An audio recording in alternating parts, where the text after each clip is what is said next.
Hello everybody, a very good morning to you all and welcome back to howtotrade.com. Welcome back to another live stream here in the trading room and also across our social media platforms for this is pretty much the first time that we've streamed across multiple platforms before. So if anyone is around and anyone's active, feel free to drop any comments in the comment section. I believe I can see the chats on all the platforms. This is our first test run of this and yeah, we should be able to get some questions answered live on stream. Other than that, we're going to be streaming as we normally do. Normally, I'll show you around the trading room what it is we actually do here at howtotrade.com. And as I said, if there are any questions about the markets, then feel free to drop them in the chat section. What we're going to be doing today is going through the top events and opportunities of this week in the markets. We're going to have a look at our economic calendar, and then we're going to try and link that up with some of probably my favourite trading opportunities of this week. So feel free to get involved if you do wish to do so. Hello to everyone who is normally in the trading room. I know it's a bank holiday here in the UK, so probably isn't as many people around as normal, which is fine, but I can see some activity in the room. Wizard Alvin, hello to you and a very good week. Treehawk, good morning to you. David, hello to you as well. Thank you for the message and I hope you're doing well. Let me cover it all across the chats. Ashik Kumar, hello to you as well, and hello to Greg, who wants to know a little bit more about our trading competition, which I will go through as well. And hello to everyone else across YouTube, Facebook, LinkedIn, and X as well. Hope you are all doing well. So, without further ado, let's just quickly show you exactly what it is that we're talking about. So, if you head over to our trading room, you'll be able to see really my live streams that pop up, and also our other coach Shane, whose live stream pop up here as well, and you'll be able to see our our streaming schedule. But if you are on the social media platforms, you can join. Just go to howtotrade.com and access our trading room. It's completely free, and you can get access to our education section where we've got our strategies and our obviously our educational courses as well. We post market analysis in here every single day. And we've also got trading calendars and tools and all that sort of thing. So if you are looking to try and get involved in that, then feel free to do so here. What we're going to be doing for today is, unless there's any questions or any markets anyone specifically wants me to look at, we're going to be going through what we normally do. I know it probably is a little bit quiet because it's a bank holiday, and that's basically going through our economic calendar just to try and find the top events and opportunities of the week. Now, last week we saw quite a lot of volatility, quite a lot of weakness in the dollar. There was a lot of strength in the gold market as well. And I'm posting sort of comments and stuff on these big websites, msn.com. You can see what my thoughts were on that, and you can read these articles as well. We post them regularly on our LinkedIn account. But essentially, what I said was that Powell's remained, very tight-lipped with his approach.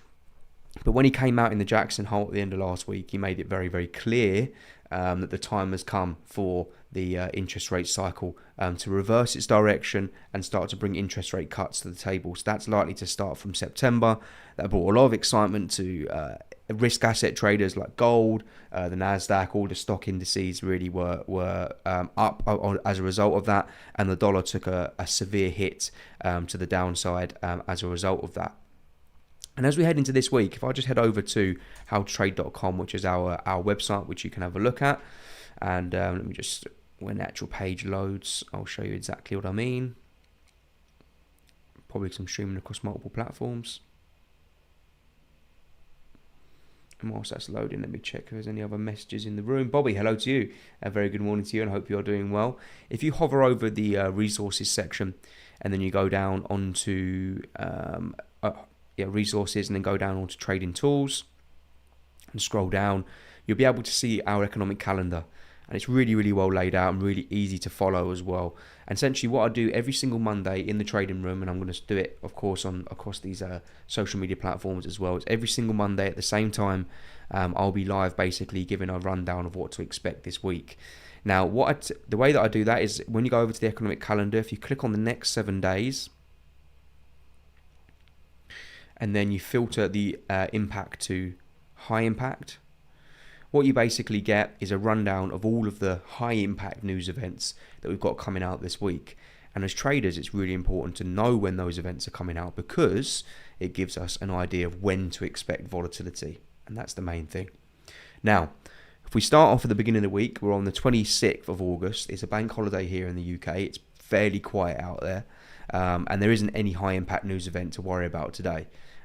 Tomorrow, 27th of August, again, nothing really to really dig into. And what I'm getting from this week is it's a bit of a pause week compared to what we've had in the previous weeks. You obviously can't have massive volatility all the time, and it's obvious that there will come a time when the markets potentially pause. That could be this week. But as we head into Wednesday, for those of you that trade the Australian dollar, you can see that we've got some Australian monthly consumer price index data out. And then across the Thursday, we've got German consumer price index. So if you're trading the euro, we're likely to see volatility in the euro off the back of that. And then as we head into later on Wednesday as well, we have Thursday as well. Oh, Wednesday.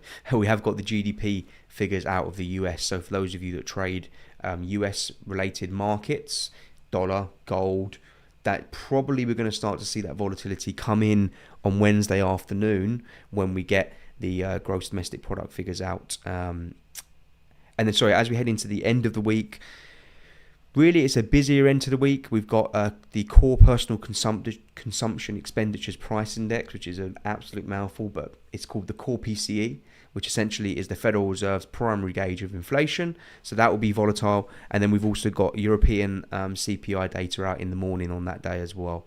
So overall, I would say it's not a week which is stacked with high impact news events, but with the comments from Jackson Hole last week from the Federal Reserve, heading into this week, I'm expecting volatility to stay elevated, but not necessarily the clear directional moves that we saw last week.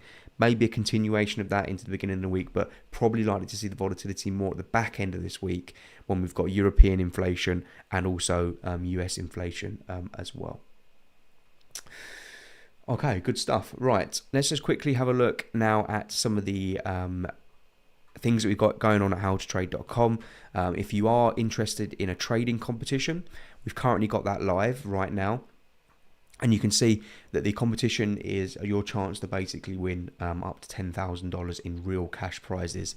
That's $5,000 for first, $3,000 for second, and $2,000 if you come third. You can see the leaderboard at the moment. You can see that, and there's people getting involved. All you got to do is go over to howtotrade.com, click on the trading competition tab, follow the big blue button, and it will take you through.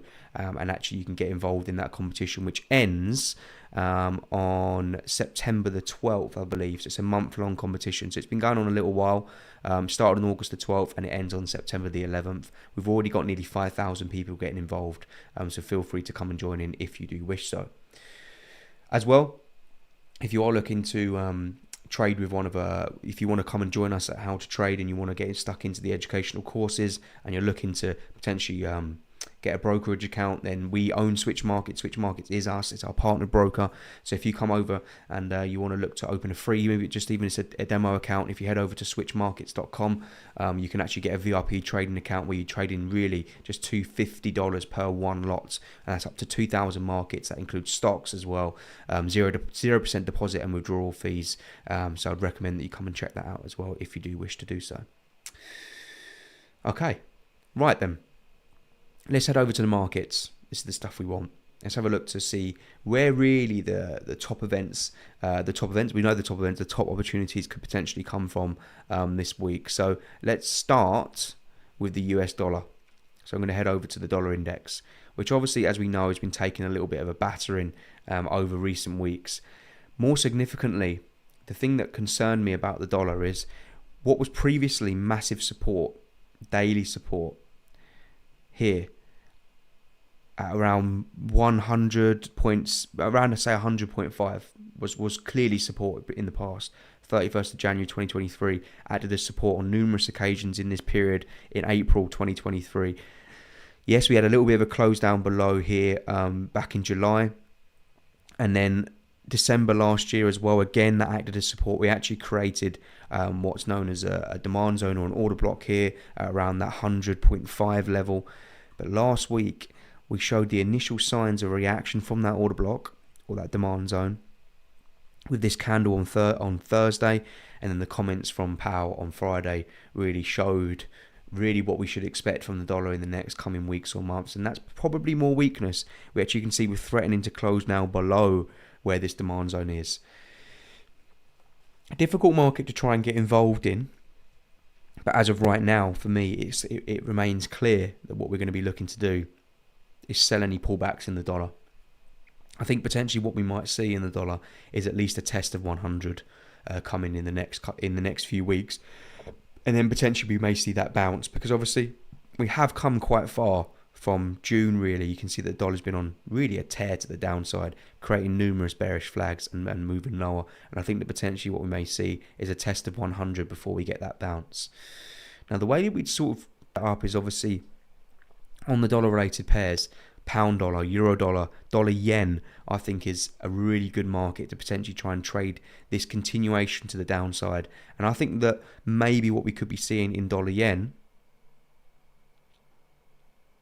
is a test of 140. Now, last week in the room, you guys will probably know, let me just check if there's any questions in the room.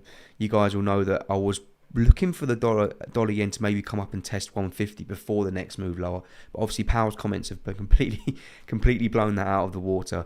And really, I'm just looking for as many pullback, a good a pullback as possible to try and take this market lower. So potentially, what I'm thinking is somewhere in here, around 145.9, which is our 4-hour supply zone. Move into that area, and then a test potentially of 140 to come in the next coming weeks in dollar yen. We heard from a wader last week, and he basically said that as long as the data in Germany, as long as the data in Japan continues to show Japan economic strength, basically, then there's room for a slight increase in their hawkish stance, which basically means that potentially another interest rate hike could be on the table for the Bank of Japan.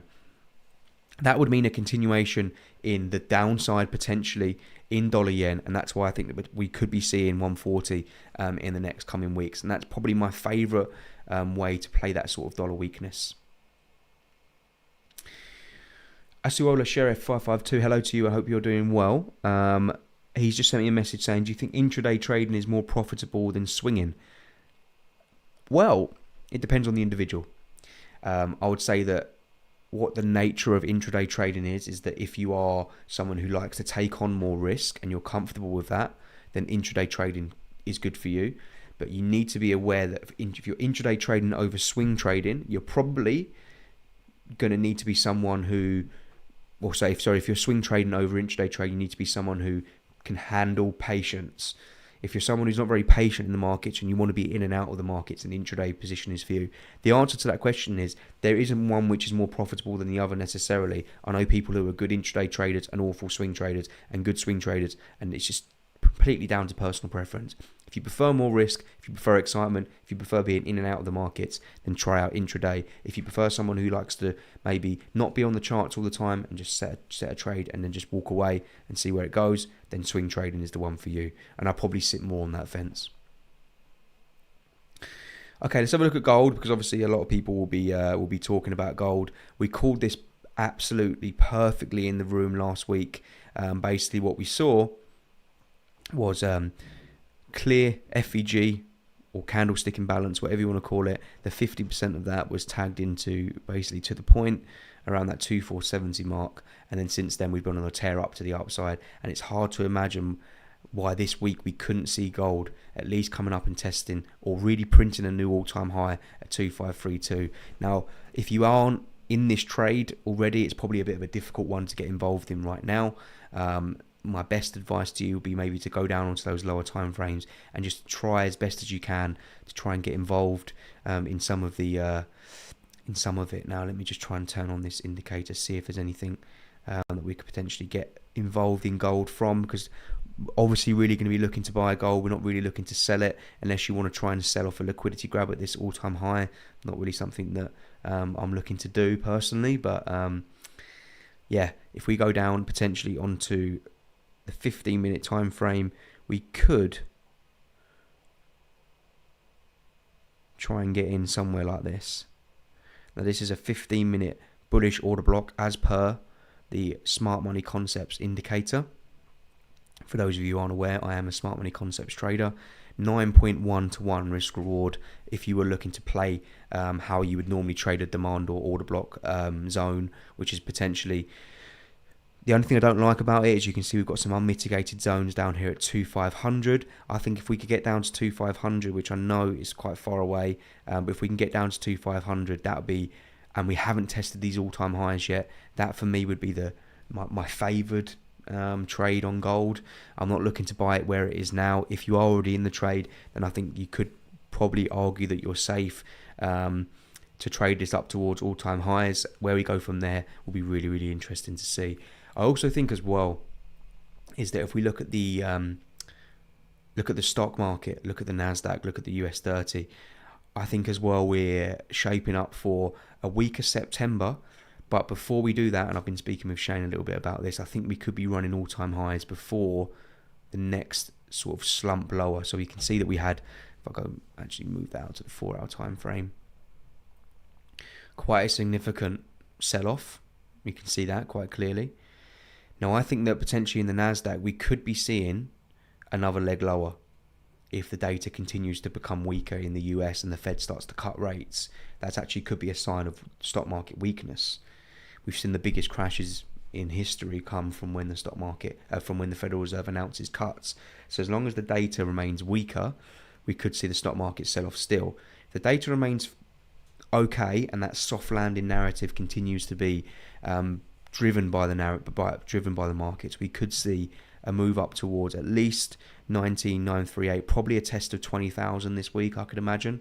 And then really we just need to be gunning for all these different resistance areas, all these key levels, 20,400, and then obviously the all-time high up at 20,700 could all be met before the next move lower. So I'm not totally convinced that we're going to get the sell-off just yet, but I'm hearing a lot of rumours that September could be a weaker month for the stock market. But I'm just not someone who's interested in selling the stock market. I'd rather try and buy the dips. It's provided much better opportunity than trying to call the tops. If you call the tops, often you end up disappointed. Okay, I think that's roughly about it. I did want to touch on oil as well, because we basically called this last week really nicely as well. We had sell-side liquidity at this daily low at 71.6 that was taken. And then since then we've been on a bit of a tear up higher in oil prices. We had our first break of structure here. We come and tested that break of structure into the 50%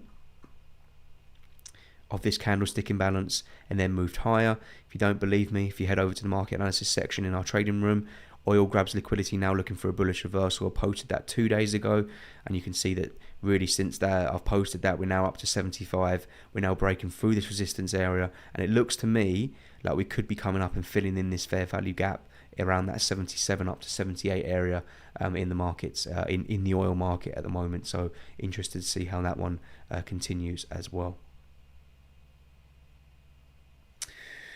Okay, I don't think there are any questions, which is fine. So I will end the stream there.